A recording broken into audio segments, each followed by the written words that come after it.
Hello, welcome back to the channel. It is that time of year again, the holiday season. Thanksgiving is just past. Christmas is on the way, along with a plethora of other holidays. We have Hanukkah and Kwanzaa and probably half a dozen other holidays that I don't know about. So during the holiday seasons, we like to buy gifts for one another. But what do you get the gardener in your life?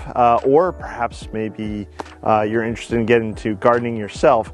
Black Friday sales are happening. They'll probably be happening for the next few weeks because it's no longer just about a day, it's now a season. It's crazy because there'll be Black Friday and then there's Black Monday and then they continue on for the rest of the next 2 weeks.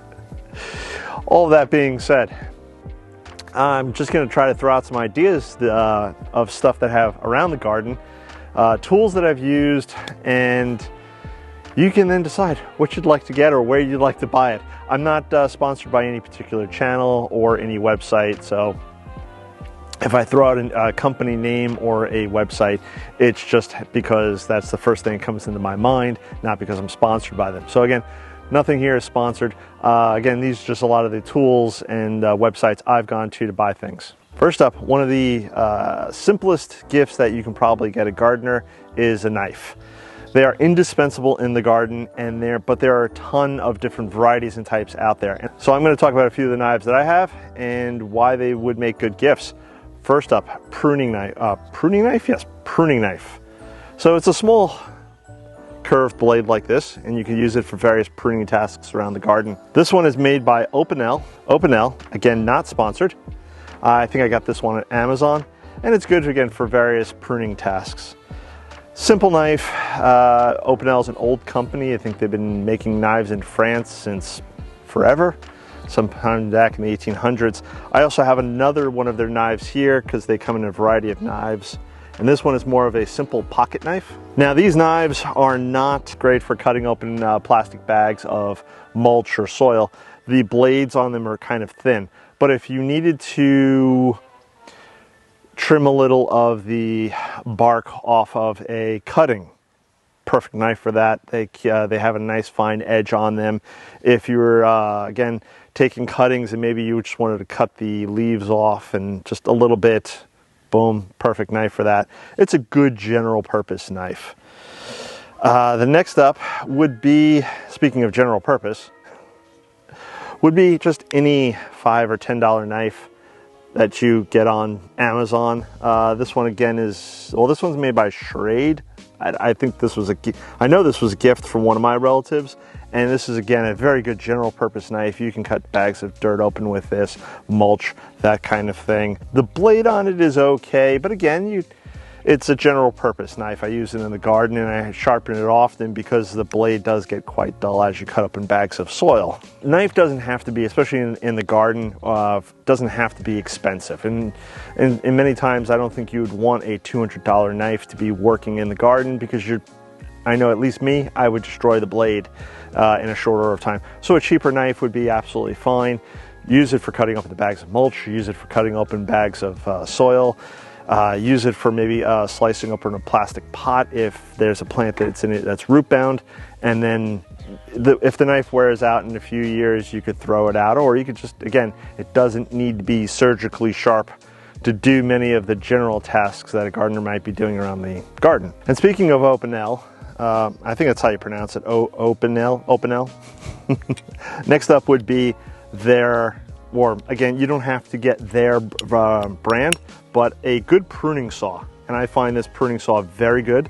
The blade is replaceable. You could get another bunch, you could get a Friskars or a Corona. There's a bunch of different varieties out there, but a good pruning saw is definitely a must-have for a home gardener. I've used this saw, I don't know how many times, haven't needed to replace the blade yet.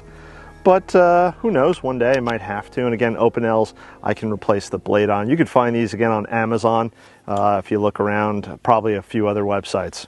Perhaps you don't have, or your favorite gardener doesn't have, any sort of small tools. And I think, I know myself, I probably don't even think about small tools most of the time, and I take them for granted. But a good scoop is a wonderful thing. This one is a Spear & Jackson. I've seen people use like $5 ice scoops that they get off of Amazon. There's other brands and other varieties out there, but a good scoop is good for, scooping obviously soil out of a bag. It's good for a variety of scooping things. So a good scoop, priceless. Just one of those nice tools to have. This is a tool I've picked up recently because the only tool like this I have has a long 7-foot handle on it. So, and this is just simply a small hand rake. This one happens to have 5 tines on it, and it is made by DeWitt. I think I got this from Gardener Supply.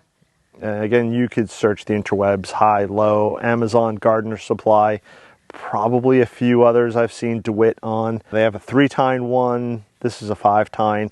I just wanted something to help me break up maybe compacted soil or in a pot, or compacted mulch maybe in a raised bed or something along those lines. Again, just instead of using my hands, get a tool.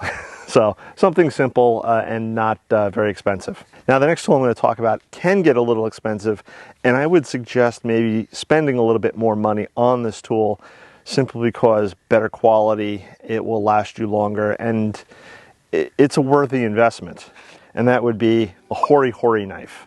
And the term Hori, it basically means dig, I believe, in Japanese, and it is something that I have found indispensable throughout this garden and my prior gardens, and I can't imagine gardening without this tool. They come in a variety of styles. This one actually is made by a Japanese company. I'm trying to find the name. Nisaku, Nisaku. But as you can see, let me hold this up here. It has, and hopefully you can see that, it has measurements on it, which I've used occasionally. And it has a rough serrated blade, which is good for cutting. I've been using it a lot lately to cut along the edge of the flower beds where grass creeps up underneath some of the wood logs that I have. I've used the cutting, and so that's great for cutting out that crabgrass. A word of caution, as it were, maybe wear gloves when you get this, or if you can find yourself a Hori knife with a hilt on it to prevent your hand from slipping and then of course running across the blade. I have actually cut myself on an occasion. There was a video years ago I did where I had accidentally cut my hand taking a dandelion out of the ground with a Hori knife. Again, another excellent use for the Hori knife. Again, it means dig, so the blade is thick. It's almost like a thin little trowel. But again, wear gloves if you're worried about slipping and cutting yourself, or maybe if you can find one with a nice hilt. But again, I would not go with a $10 Hori knife. Maybe spend yourself a little bit of money and maybe get yourself a nice Japanese made one like this one. This one again, I got on Amazon, but again, you could find them in numerous places out there. Now, sticking to the topic of tools, I'm going to turn around and show and talk ad nauseum about one of my favorite tools or tool companies. The tool company is Sneebor, and they make a plethora of different types of gardening tools. All their tools have a nice wooden handle on here. I believe this one is ash. I think they also maybe do a cherry, or it's cherry stained, I'm not sure. But all of their heads are stainless steel. And that is a wonderful thing, because if you're a gardener, or if you know a gardener, perhaps they leave their tools outside. You know, I have a shovel that I've been using for years, but it's a cheap big box store shovel, and the blade is all rusty.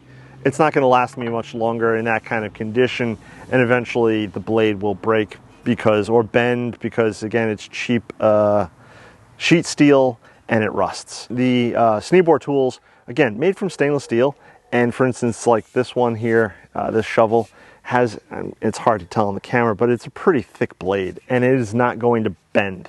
And the heft of it, because it is a heavy tool, it will sink into the ground easily. Again, that weight of the shovel head just really drives it down. There's a company here in the United States that sells them, Garden Tool Company. I don't think they're the exclusive company, but I use them. They're down in Texas. They're wonderful. It's a husband and wife company, and they recently teamed up with Sneebor to turn around and make this shovel. This is more what we're used to here in the United States, is a curved, pointy edge shovel. Now the head is not as large as something else maybe you get from a big box store. You have these nice foot pegs here. and it's stainless steel. And again, with that weight, it really just sticks into the ground, which is fantastic. So again, good lifetime tools. Now, also, just mention real quick, they are a little expensive. I'm not going to deny that. But again, if you spend $150 on a shovel, it should last you a lifetime. It will last you a lifetime if you take care of the tool. And you can hand that tool off to your grandkids, and they can hand it off to their great grandkids. It's that kind of quality, I feel. Another tool which would be great for this time of year, if you haven't already planted your bulbs, is this. It's a bulb planter. You simply drive it into the ground, you pull it out with a plug of dirt, drop your bulb back in, and then you jab this back into the next spot where you want to plant something. It pushes the original plug out, which you can then put into the first hole. Rinse and repeat.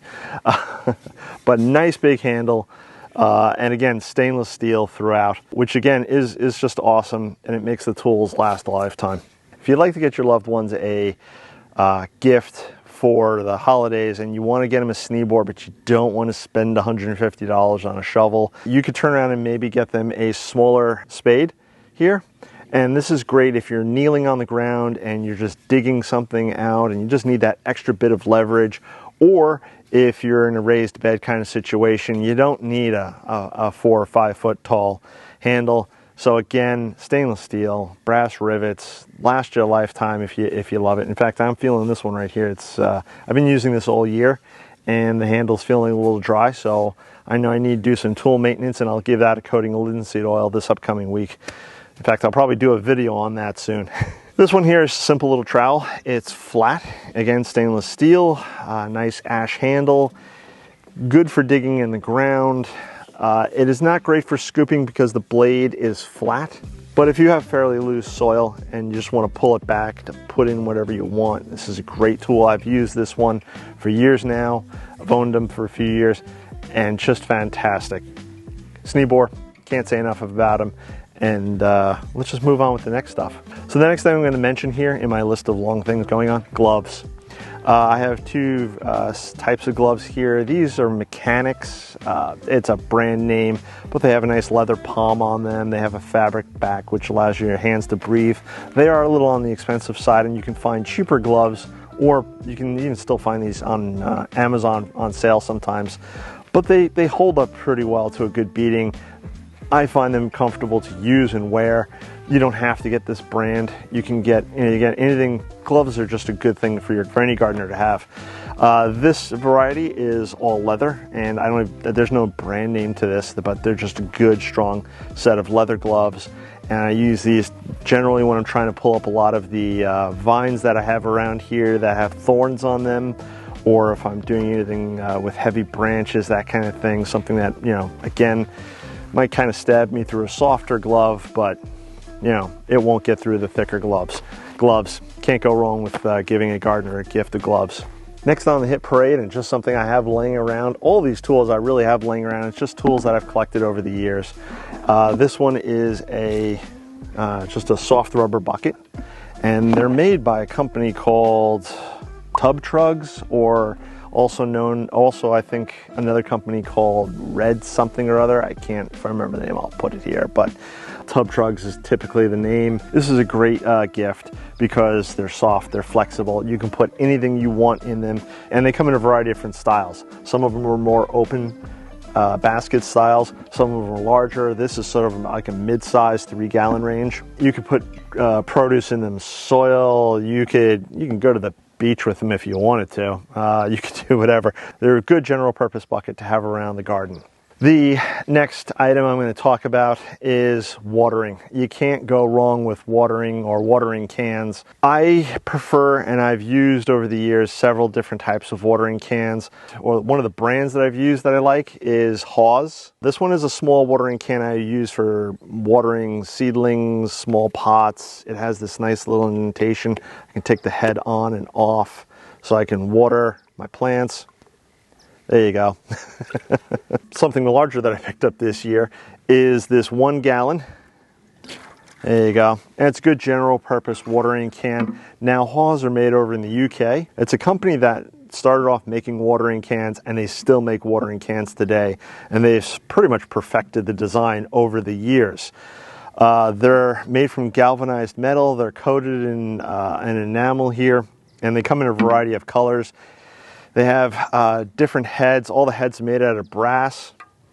I have 2-gallon watering cans. This is a 1-gallon, something smaller for the greenhouse. The nice thing with the Haws is, again, made to last, built to last. They're not cheap. They're not made overnight. One of my favorite gardeners, as you know if you've been watching the channel, is Monty Don. He's a gardener over in the UK. And he has Haws watering cans that look like they've been with him for the past 30 years, and they're still going strong. Sure, they may be dented up a little bit. They may have some of their paint flaked off, but they still hold water and they still do exactly what he needs them to do. So that's another one I recommend. If you can find them, and again, here in the US, you have to do some Google searching, and they are a little expensive. I will tell you that, but again, it's a lifetime tool. It's a lifetime investment. You're not getting something cheap plastic that's going to crack or break on you in a season. All right, so the next gift idea. So a lot of gardeners turn around and they're already thinking about spring, and they're already maybe buying seeds to start growing in the spring. This is a great gift idea. This is a seed starting tray. And it has these nice little inserts. They have no bottoms to them, and they sit inside this metal tray. Yeah, I've gotten these from Gardener Supply. They're maybe about $30 thereabouts. Don't quote me on this. But they're made out of galvanized metal, and you can use them over and over and over and over and over again, which is fantastic. Unlike plastic trays, which will eventually wind up breaking, or use like a coir pot or something, so it's a use once kind of item. These metal trays here, they are fantastic. So I'm going to wrap this video up by mentioning a few websites where you can go, and even if you're not sure what to get your favorite gardener, you can maybe even get them maybe just get them a gift certificate. So you can go to burpees.com. They sell seeds along with a few other tools. You can go to gurneys.com. There's Johnny Seeds. Again, these are websites that primarily sell seeds and or plants. Some of them have tools. Again, getting a gift certificate from any of those websites would be much appreciated for a gardener. You can go to websites like fastgrowingtrees.com. You have Gardener Supply. There's the Garden Tool Company, which I mentioned earlier, where I got my Sneebor tools from. What other websites do I go to? Of course, everybody goes to Amazon. You can go to Amazon and get a variety of different types of tools and gardening supplies. Things like gloves, like I mentioned, twine. I need twine. I think every gardener needs twine. Twine is just one of those wonderful things, and you can get that anywhere. Where else? I think it's called Terran. I'll put the name down here. That's where I got my Haws watering cans recently. Epic Gardening, shop epicgardening.com, and you can get Birdie's raised beds from him. You can get various tools from him. He now sells seeds, I believe, so that's another great website where you can go, maybe get a gift certificate or another gift there for your favorite gardener. I think that's going to be about it for today. If you have any ideas of what to get a gardener for Christmas, or maybe if you're a gardener and you'd like to get maybe a nice gift for Christmas, please leave all those ideas below in the description. If you haven't subscribed, please subscribe. Click that bell icon to be notified, and you'll see what antics I'm going to get up to next. I do have to do some cleaning on all of my tools, so I'll be doing a video on that upcoming, and then I'll show you how I do that. Thank you to all the new subscribers, people who have subscribed recently. Thank you. Please tell your friends, families, loved ones, grumpy old guy across the street, that I have this goofy gardening channel here, and I'm building a garden in eastern North Carolina on 1.5 acres. I have a long ways to go, a long ways. So that's going to do it for today. Please check out all the links below, and I'm going to catch you on the next one. Bye-bye.